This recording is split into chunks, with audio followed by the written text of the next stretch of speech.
పురాణ కాలం నుంచి ఇప్పటి వరకు ఏ ఏ స్త్రీ వల్ల ఏ ఏ పురుషుడు ఎలా బాధపడ్డాడో ఇప్పుడు ఒక పాట రూపంలో తెలుసుకుందాం. కైక మాట విని కాకరేగి పరలోకమేగినొకడు,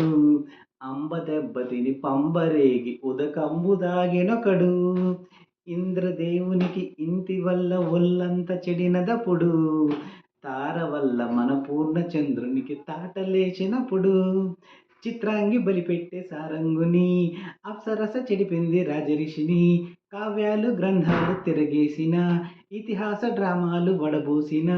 గయ్యాలి దయ్యాలు ఊళ్ళోని పెళ్ళాలు, మగవాళ్ళ ప్రాణాలు తీసేటి భూతాలు, అమ్మమ్మ ఆడోళ్ళు ఆండ్రోళ్ళు ఆనోళ్ళు కలిసిన సుఖమిక సున్నా, నరకమున పడకన్నా చిన్న కన్నా వద్దురా వివాహం నాటకమన్నా, కాపురం బూటకమన్నా, సమస్తం నాశనమన్నా, పెళ్లి రోజుతో